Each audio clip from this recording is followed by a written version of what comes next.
Hey, what's going on, guys? Welcome back to the channel. In today's video, we're going to be talking about my top 5 stocks to buy for the upcoming week. The market had a little bit of a correction last week, so instead of panicking and calling for the next stock market crash, I went out and started looking for some good stocks to buy that were on sale. So these 5 stocks that I'll be talking about aren't going to be day trades. They're just good companies that I like for the long term that recently pulled back with the entire market, which in my opinion gives us a pretty good buying opportunity. So I'll get right into it, but if you guys want to see some more videos like this where I break some stocks down before the week starts, just to give you some different trade ideas, make sure to leave a like and let me know what kind of stocks that you plan on watching in the comment section below. All right, so the first stock on the list is Apple. And Apple is now trading just under $130 and is down nearly 5% in the past week, as the tech sector as a whole has really just been underperforming compared to the rest of the market. And there are a lot of theories on why tech was down last week, like people rotating from tech into small cap value stocks, or how interest rates are rising and that's not good for tech,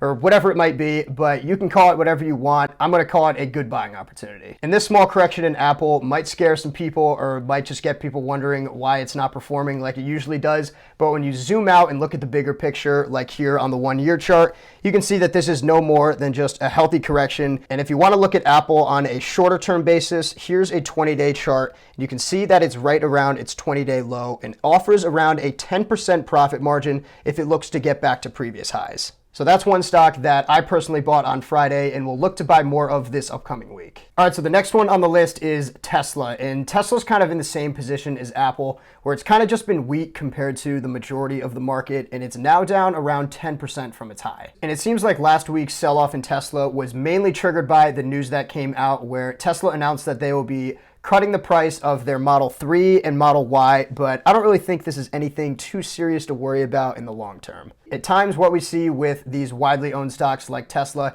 is just panic selling when any negative news comes into the market for the short term. So I don't really think this is going to negatively affect anything from a fundamental standpoint for the long term. And honestly, at this price that we have Tesla at right now, I'm even more bullish on the stock after their Bitcoin investment. And for those of you who don't know, Tesla invested $1.5 billion into Bitcoin. And right now, Bitcoin is trading right around $57,000. So you always have to keep this investment and their crypto exposure in mind when you're doing fundamental analysis for companies like this. But once again, taking a look at the 1-year chart on Tesla, this correction really isn't anything to worry about. And if we switch over to a shorter term duration, on the 20-day chart here, you can see that it has close to 15% upside back to its all-time highs. So if you're bullish on Tesla for the long term, I think we have a pretty good buying opportunity at this point right now. All right, so those are 2 pretty popular large cap stocks, but for the next 3, these are going to be some smaller cap stocks with a higher beta, meaning that they tend to move more than the overall market. And these 3 stocks might be a little bit riskier than just investing in something like Apple, but I think they have a ton of upside from here, so the risk reward, in my opinion, is definitely in our favor. All right, so the next one on the list is Michaels, which trades under ticker symbol MIK for $15.05 a share. And this one might come as a little bit of a surprise, especially after the last 2 stocks that I just talked about.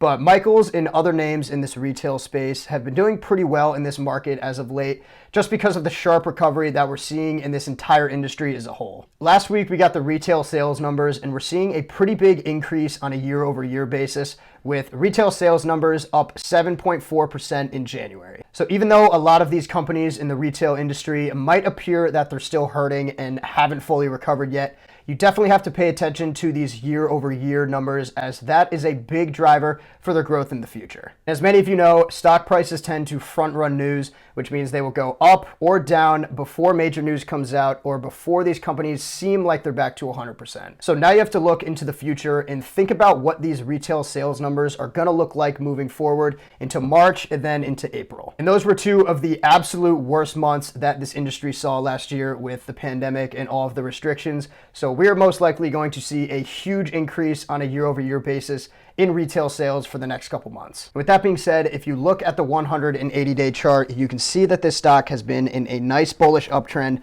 but had a little pullback last week. Nothing major, but I definitely see room for this stock to go back to all-time highs, just based off the growth that we're seeing in this industry right now. And if it continues from where we are right now, there's about a 20% profit margin. And another reason I like this stock just over some others in the industry is that it also has a pretty high short interest of just over 20%, meaning that a lot of people are actually betting against this stock and think that it's going to go down. So when you get a relatively cheap stock like this in a growing industry from a rate of change basis, and then you pair it with a high short interest, that's when you get a pretty good buying opportunity with a lot of upside. All right, so next on the list, we have another pretty cheap stock that trades under ticker symbol EOSE, and it currently costs $23.57 a share. And this is an energy storage company that specializes in safe and effective ways to store clean energy. And for this one, I want to focus more on the technical side. So without going too deep into the fundamentals, this is just an industry and a company that I like for the long term, especially with Biden's plans and really just his outlook for clean energy in the future. And it also has some shorter term catalyst, just with everything going on with all the storms in Texas and stuff like that. The demand for energy is increasing, so that'll help in the short term, but I'll show you why I like it from this exact point. So here on the 1 year chart, you can see that this stock has recently corrected to a level that's been acting as a previous support, and this is one that I think has a massive amount of upside here with a margin of just about 40% upside back to its all-time highs from a month ago.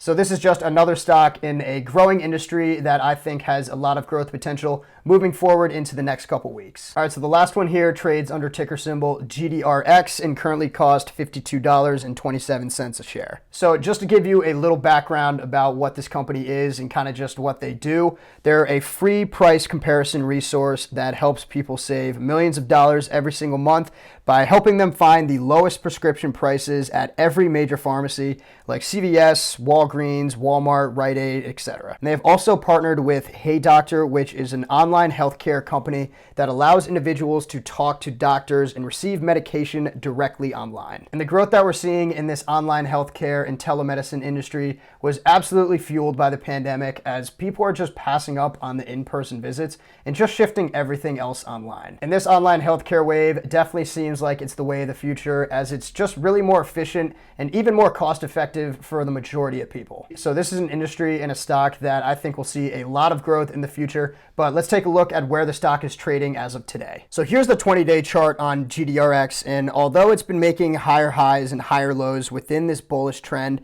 it has pulled back around 10% from its high with the market, which gives it a pretty nice margin for profit here if it starts to recover. So there's just another example of a stock where the fundamentals match the technicals, and another stock that I like for this upcoming week. So there are my top 5 stocks. It can be tough to find good buying opportunities, especially in this raging bull market that we're in right now, where it can be hard for stocks to have significant pullbacks, which give them a lot of room to recover. But there are opportunities out there everywhere. You just have to take whatever the market gives you. And definitely let me know if you guys have any other stocks that you think I should be paying attention to for the upcoming week in the comment section below. And if you haven't already, hit that subscribe button to join the team, and I will see you guys next time. Peace.